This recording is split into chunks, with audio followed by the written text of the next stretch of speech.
Welcome to छू लो आसमान और हमारे साथ मौजूद हैं सकन नाजी और हमारा सेगमेंट है ख्याल रखना।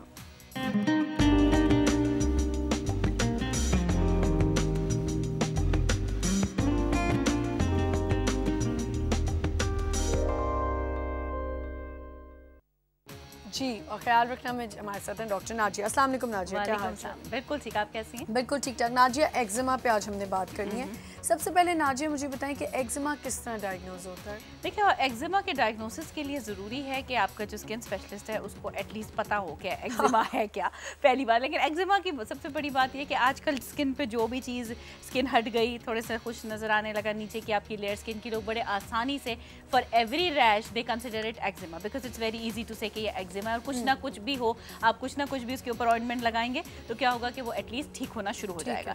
लेकिन हर खुरदरी स्किन या हर निकली हुई स्किन एक्जिमा नहीं होती। इट कैन बी सोराइसिस, अगर वो राउंड है उसमें से स्किन निकली हुई है तो वो फंगस भी हो सकता है, बहुत सारी चीज़ें। और बाज़ औक़ात ओवरलैपिंग भी हो रही होती है क्योंकि बाज़ औक़ात जो मरीज़ है वो पहले से कोई ना कोई ऑइंटमेंट लगाता हुआ चला आता होता है, जिसकी वजह से मर्ज की जो शक्ल है या लीजन की जो शक्ल है वो टोटली बदल जाती है।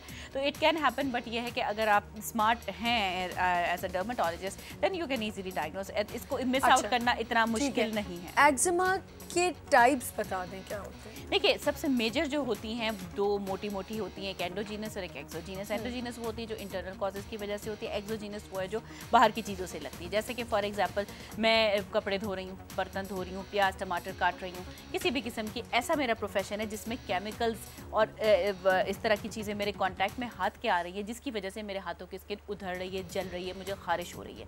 तो ये वजह हो गई। सूरज में गई तो रैश निकलना शुरू हो गया, अगेन उससे भी मुझे एक्जिमा हो रहा है। तो सारे ये ट्रिगरिंग फैक्टर हैं जो मेरे अंदर ऑलरेडी। होता क्या है कि ये हर एक के साथ नहीं है, ये उन लोगों के लिए होता है जब आपको पहले से आपके ब्लड के अंदर कोई ना कोई ऐसे चीज़ें हैं, जैसे आईजी, सीरम आईजी होता है, वो बढ़ा हुआ होता है, जिसकी वजह से जब आप उन पर्टिकुलर चीज़ों के साथ रिएक्ट करते हैं तो आप फ़ौरन से खारिश होने लगती है, रैश बन जाता है। वो ये हर एक के साथ नहीं होता, वरना मेरा ख्याल है कोई भी कपड़े बर्तन ना धो सके अगर आप खारिश सिर्फ ऐसे ही बात करते हैं। तो पर्टिकुलर इंडिविजुअल्स होते हैं और उन लोगों के साथ ये होता है, या कई लोग जो सालों साल एक्सपोज रहते हैं to these things, so they can develop that. तो ये वो चीज़ें होती हैं, इसीलिए हम इनको कहते हैं कि एहतियात किया जाए। अगेन जो इसके साथ इंपॉर्टेंट चीज़ है वो ये है कि जब आपको लग रहा है कि आपको ऐसी कोई चीज़ की एलर्जी है तो आप उससे कॉन्टैक्ट को छोड़िए।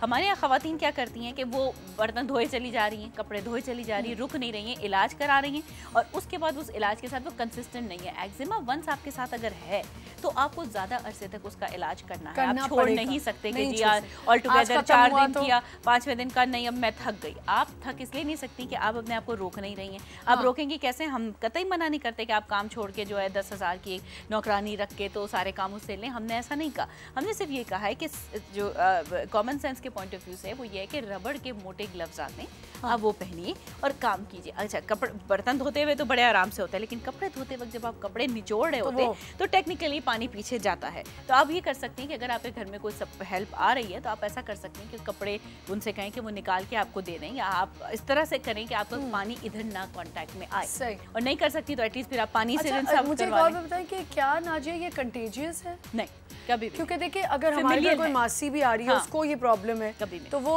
काम नहीं छोड़ेगी। फंगस लगता है, एक्जिमा नहीं लगता। एक्जिमा आपकी फैमिली में जाता है, आप माँ हैं, बच्चे को दे रही हैं, इस तरह से आगे, लेकिन वैसा ऐसा कोई नुकसान नहीं। एक्जिमा बॉडी के दूसरे पार्ट्स को कैसे अफेक्ट करता है? देखिए, एक्जिमा भी करता है, बिल्कुल करता है। आपके सर को करता है, सेबोरिक डर्मेटाइटिस, जो बच्चों को छोटे छोटे पीले पीले स्केल्स होते हैं सर में पैदाइश के थोड़े अरसे के बाद से, वो है।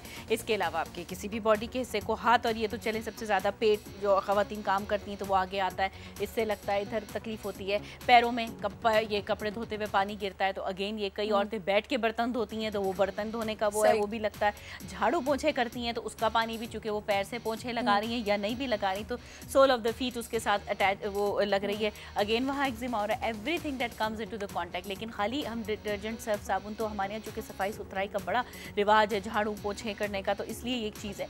बाहर के मुल्कों में तो ऐसा नहीं होता, मॉप वॉप होते हैं तो वहाँ चीज़ें थोड़ी कम है और वहाँ पे आप देखें, कभी भी हम कोई इंग्लिश मूवी देखते हैं, हम क्या देखते हैं, आदमी औरत कोई भी बर्तन धो रहा है ग्लव्स पहन के, सिंक भर के करते हैं ना, वो भी एक चीज़। तो वो क्यों करते हैं ग्लव्स पहन के? हालांकि वहाँ तो कोई हेल्प का तो है ही नहीं सिस्टम, वहाँ तो बहुत कम लोग ये अफोर्ड कर पाते हैं, लेकिन अगेन वो हमेशा ग्लव्स पहन के और फिर सारे दिन के बर्तन जमा करके उसको धो रहे होते हैं, कपड़े, बर्तन, इवन बाथरूम तक वो धो रहे होते हैं। तो हमेशा एक चीज़ का, और वहाँ डिटर्जेंट यहाँ से कहीं ज़्यादा स्ट्रॉन्ग भी होता है। अच्छा जी जी, अच्छा खासा स्ट्रॉन्ग होता है, क्योंकि उनकी स्मेल, उनकी जो होती है इंटेंसिटी, असल में वहाँ चीजें सही डलती होंगी। यहाँ स्ट्रॉन्ग तो बनता है लेकिन कुछ उल्टा स्ट्रॉन्ग बन जाता है। यहाँ सही चीजें, मिलावट यहाँ ज्यादा हो जाती है, वहाँ मिलावट नहीं होती। बावजूद अच्छा, फिर यहाँ हमारे खवातीन अक्सर जो सबसे इम्पोर्टेंट काम करती हैं, 2-3 डिटर्जेंट मिला के तो वो धोने बैठ जाती है। मैं भी यही करती। अल्लाह, ये इससे जो फ्यूम्स बनते हैं और उससे जो आपकी एलर्जी होती है, आपके फेस पे उन फ्यूम से खारिश होने लगती है। मुझे किसी ने कहा ये 2 सर्फ मिला के करोगी तो ज्यादा अच्छी खुशबू आती है, अच्छा कचरा निकलता है। उससे इतनी प्रॉब्लम हो जाती है, क्योंकि उन लोग जब वो डबल मिलकर आपकी स्किन पे लगता है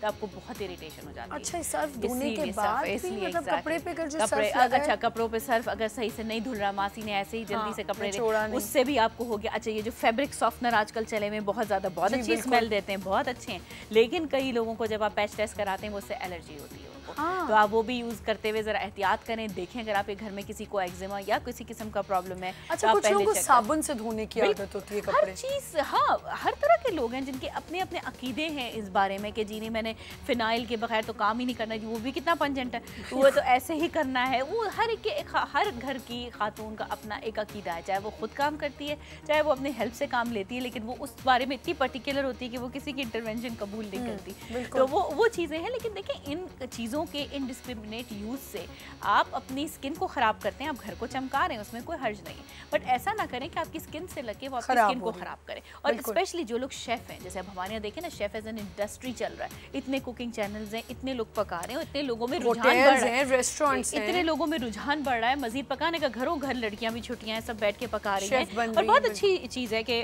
आपको पकाने आना चाहिए। लेकिन अगेन उसमें पानी बहुत लग रहा है, आप बार बार डिटर्जेंट से हाथ धो रही हैं, चीज़ें काट रही हैं, और जितने भी प्याज, टमाटर, इवन करेले, बैंगन, इन सब के काटते हुए जब जूस निकलता है, स्पेशली भिंडी की लेस, तो उससे आपके सारे एरिया में जब वो लगता है तो वो मजीद कटी हुई स्किन या स्किन जो कटी हुई नहीं होती वो मजीद खराब होने लगती है। तो इसको आप कैसे वो करेंगी कि अगर शेफ है तो ग्लव्स पहन, आप ग्लव्स पहन के सारी कटिंग कर, या तो कोई है तो करवा लें, नहीं है तो खुद ग्लव्स पहन के काट, वो आपको कभी भी उसके बाद फिर आप मिक्सिंग के लिए तो आपको किसी ग्लव की जरूरत नहीं, क्योंकि देखिए ग्लव पहनना ग्लव्स से भी किसी को हो सकती है। हाँ, काफी अनकंफर्टेबल है ग्लव्स मोटे, क्योंकि मैं सर्जिकल ग्लव्स की बात नहीं कर रही। तो सर्जिकल ग्लव्स तो वो हमारे होते हैं ना, वो फट भी जाते हैं। जो मोटे रबड़ के ग्लव्स होते हैं वो वाकई मुश्किल हैं, और उनकी आदत डालना अचानक आउट ऑफ द ब्लू मेरे क्लिनिक से निकल के मैं उसको कह दूं कि भाई तुमने कल से वो ग्लव्स पहन के करेगा तो वो उसके ग्रिप नहीं आती, वो काम नहीं होगा ना उसका, नहीं होता। लेकिन ये कि उसको कोशिश करनी चाहिए, क्योंकि ये वो चीज़ है कि जैसे आग में केरोसिन डलती रहती है, आग भड़कती रहेगी। अगर आप एक्जिमा को उनके इरिटेंट से नहीं बचाएंगे तो आप ठीक नहीं होंगे। अच्छा नाजिया, ग्लव कितना आपको हार्म कर सकता है? जो खवातीन ग्लव पहन के गाड़ी चला रही हैं, ग्लव्स पहन के सारा, देखिए ग्लव्स गाड़ी चलाने में तो कॉटन के ग्लव्स हैं तो दे आर वेरी गुड। आप व्हाइट कलर के ग्लव्स पहने, बराए मेहरबानी ब्लैक के ना पहने, ठीक है ना, तो वो आपको बेहतर रहते हैं। अच्छा, अब बात आ जाती है अगर हम करते हैं कि जो घरेलू काम के, तो वो है रबड़ के ग्लव्स। अब काम करते हुए पसीना भी आता है, अक्सर खवातीन कंप्लेन करती है कि हमारी ग्रिप ही नहीं आती, क्योंकि अंदर इतना पसीना है, उसको साफ करो वापस पहनो तो हमें अंदर खारिश होने लगती, क्योंकि ऑलरेडी हाथ कटा फटा हुआ सा था, एक्जिमा के लिए ट्रीट हो रहा था।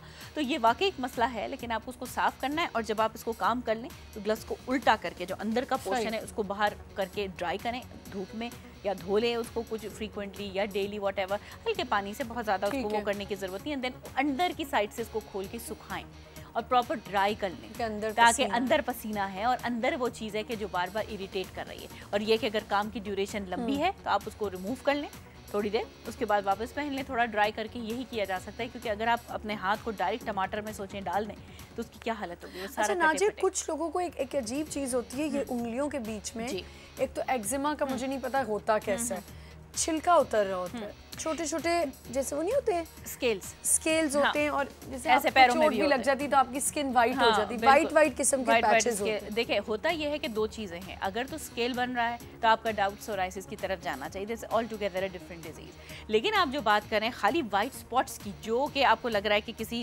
जख्म के बाद है या निशान के बाद बनते हैं, पिगमेंटेशन, देखिए दो तरह की पिगमेंटेशन बॉडी में होती है, या तो हाइपर, तो जख्म के ठीक होने के बाद वो हिस्सा काला हो जाएगा, छोटा सा स्पॉट, और अगर वो जख्म ठीक हो चुका है तो अगर वो हाइपो में गया यानी कि कम कलर वाला हो गया तो फिर वो सफ़ेद धब्बा छोड़ जाता है। आपको लगता है कि पता नहीं मुझे बर्स हो गया है, तो अक्सर लोग आते हैं बेचारे, अक्सर उनके खौफ होते हैं क्योंकि बर्स से सबको डर लगता है, सफ़ेद ऐसा जैसे आपका पेपर है ऐसा पैच होने लगते हैं बॉडी के ऊपर ना, तो ये अब याद नहीं रहता। लेकिन आपको फिर देखना पड़ता है कि अगर ऐसे कई निशानात हैं तो कई लोगों में जो डार्क स्किन के साथ होते हैं ये वाइट धब्बे ज़्यादा प्रोमिनेंट